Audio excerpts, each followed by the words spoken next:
Yes, so as I said, my name is Peter. I'm from UV Medical and UV Laser. More about that in a second. And I will talk about another approach to achieving a new light source in the far UVC. So instead of LEDs, we're taking the approach of lasers, namely frequency converted lasers coming from the blue. And as I mentioned, UV Laser is a sister company, you could say, to UV Medical. Most of you will maybe know UV Medical, but at UV Laser, we have been working on this frequency converted laser for the past 3 or so years, parallel to the efforts at UV Medical. And our approach is based on 3 technological pillars, you could say. The first one being photonic integrated circuits, and that is a technology where you leverage from the semiconductor industry that is responsible for all the microchips in our phones and laptops. That means that we can actually make optical systems on a chip. So take the entire lab of lenses and mirrors and whatnot and put that on a chip. That is what we do. And that is very compact. So this is a millimeter-sized device, and you can route the light and you can manipulate it. Unfortunately, you cannot do so in the far UVC. There's no light sources integrated in the far UVC, so we need another step. But this part is key because it is a clear path towards reduced size, weight, and power. That's a key term for photonic integration. And also, this platform sees a more like development, meaning that you get better and better every year at an incomprehensible speed, I would say. So that is really the key in this technology. But as I said, we cannot go to far UVC wavelength. For that, we need nonlinear photonics. And 3 key points about nonlinear photonics. One is that certain crystals enable the conversion from one wavelength, namely 2 photons at a longer wavelength can be converted into 1 photon at a short wavelength. So that's of course interesting when you want to go to a very short wavelength. The next part is, in order for that effect to be efficient, you need phase matching. That is, in layman's terms, that you want all your conversion to happen in phase so that it ends up as a net positive effect with a significant output. The final thing is that this is a process that is dependent on the intensity squared. And that has a lot to say in the scaling of this. The logic behind this is that you need 2 photons, and that makes it doubly dependent on the intensity. Now, since intensity is the key factor, we can reach that by 2 means. Either we can just ramp up the power. That's not always the best solution. But since it's intensity, we can also just focus it down. So what you typically do is you focus your light to a very small spot. What that also means with conventional optics is that you have a very short interaction length. What we do with integrated photonics, since, as I mentioned, the dimensions there are really, really small for the waveguides, so instead of ramping up the power, we focus the light into a waveguide, which is shown. That's a structure on the order of a few micrometers in width and a few 100 nanometers in height. So that's a very, very small structure. We send all of our light in there, meaning that we have a very high intensity in this waveguide. On top of that, we can, with the waveguide, tailor the light properties as it runs across our chip. That means that we can actually achieve phase matching from waveguide geometry. Now, final piece of the puzzle is the light source. We want to go to far UVC wavelength, so we need to start out in the blue. Luckily, LEDs and lasers in the blue are way better than they are in the UVC. As Nation just mentioned, you are above 80% external quantum efficiency, so blue lasers are really good. Another 2 arguments for this is the enabling technologies that has helped push the engineering of these devices. One is the white LEDs that we have everywhere now. They are enabled by blue LEDs to get the right color mix. a lot of effort and billions of dollars went into developing this technology. The same can be said for Blu-ray, and my argument here just is that blue lasers, diodes are extremely mature. They are a very well-developed technology. Now, putting all this together, we wanted to count to 1,000. By that I mean that we did not want to just make one frequency converted laser in our lab and be done with it. We wanted from the get-go to design something that could actually be mass produced. And that shows in the way that we make our lasers. It's all based on photolithography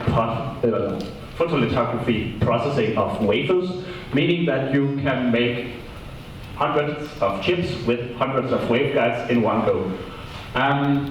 We then couple that to a blue laser and we put a nonlinear crystal on top.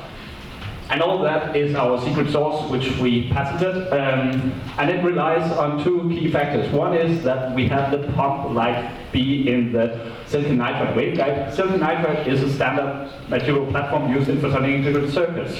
But the key factor here is that our FiUC light is emitted at an angle up in the nonlinear crystal, which is quite nice because not many materials are transparent to FiUC, but BBO in this case is. So we have less of an issue of getting our light out and losing our light within our device, because it's generated in the transparent part. Now, designing it is one thing, building it is the other, and just over, 1.5 years ago, we had the first discovery. I don't know why this doesn't start. It should be a video, it doesn't play, but what it shows is the first detection of UV light in our lab. A very happy day, which after a lot of work culminated in a publication, which was made available early this year. Here you can read a lot about our results, what we can do with this device. And it highlights some of the novelties, which lie both in the fabrication but also in the theory and results. A few things I would like to highlight today is, first of all, the application in this context that we're here for, disinfection, and that it needs to be safe. So the FiUC is defined as a safe range from two fronts, right? On one side you have skin and eye safety, and generally there you want to go lower in wavelength, definitely below 230, and then as low as possible to make it safe. On the other side we have ozone, which starts at 242 nanometers and then gradually increase as you go down. So it's this very narrow sweet spot where we actually have safe observation. This means that having a monochromatic light source would be the ideal case. And you can see here I've compared our output spectrum with a filtered eczema lamp and an LED. And well, we do truly have monochromatic emission. And we can actually tune that as well. So we can tune it to whichever wavelength is the most optimum trade-off between eye safety and ozone generation, for instance, or the efficacy of a microorganism. This tuning can be done more than just a few nanometers. We've actually demonstrated across most of the visible spectrum in the same waveguide. So we can convert basically any visible light laser diode to the UV counterpart. That's very cool on its own, but another side story to that is that this is due to the phase matching criterion that I introduced before. And a side effect of this is that we can convert much cheaper lasers. So normally wavelength conversion is done with stabilized lasers. They are big, bulky, and expensive. With our device, we can take a cheap laser diode and convert that directly without messing with that laser. So that's very promising from a commercial point of view, that we can use this $10 laser as a pump for our system. Now, of course, next plan of action is to scale the performance. And we spent a lot of time dissecting what it is that is holding back our performance right now. So we're not quite at the output powers that we want to be at. But it comes down to a lot of different factors. So this parameter space can split into quite trivial things as just sheer power. So one way is, of course, boosting the output power of the blue laser. A lot of work is done by others than us, so you can now buy commercial lasers that are significantly more powerful than when we started 3 years ago. Another point is, which is more complicated, is propagation loss. Because the propagation loss will reduce scattering. Scattering will enable us to go to more narrow waveguides. And with the more narrow waveguides, we actually see a much more efficient conversion. So it's not just the increased power, it's also the increase in conversion. So by this double effect, you can actually start scaling power very, very quickly. What this boils down to is that if we look at our current numbers, then they are up here. We get very, very minuscule conversion.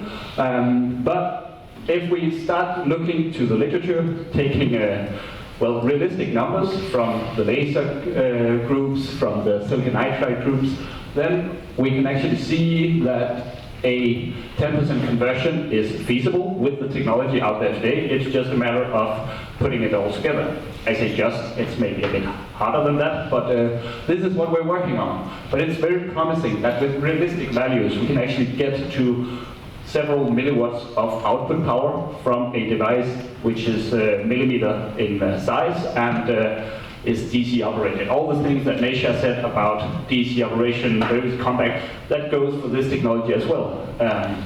So this is what we're chasing.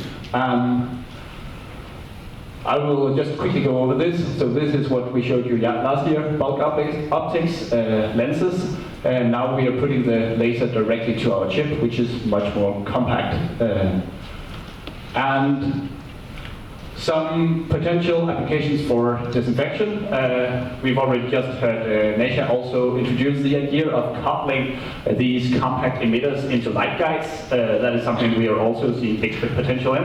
A laser is very well suited for this because you have a collimated beam, much easier for coupling. But also low voltage DC operation is a key factor here. Another thing is that we need to consider that these devices are extremely small. So of course scaling performance can also be done in the, you could say, dumb way of just adding more devices. Because we are working with things on a millimeter scale, you can easily put multiple next to each other. Again, just like Nesha showed us before. But there's also plenty of applications outside of disinfection. Deep UV communication, where you use the increased scattering to make non-line of sight communication. There's Raman spectroscopy, which has a very unique application window below 250 because you lose the autofluorescence. And yeah, there's a lot of other applications, all of them enabled by having a laser at deep UV wavelengths. This is something completely different. So this is my Euromedical cap, but I would like to just tell you all that we are very interested in starting the work in making new standards for the Phi UC field in general, which would target directly Phi UC. There's a lot in the current standards that are clearly a legacy from mercury lamps installations that does not abide to the way we utilize Phi UC, where we knowingly expose people directly to the light. I think that should be included in future standards, and I hope someone will come and share this interest with us. With that side story, I'm done.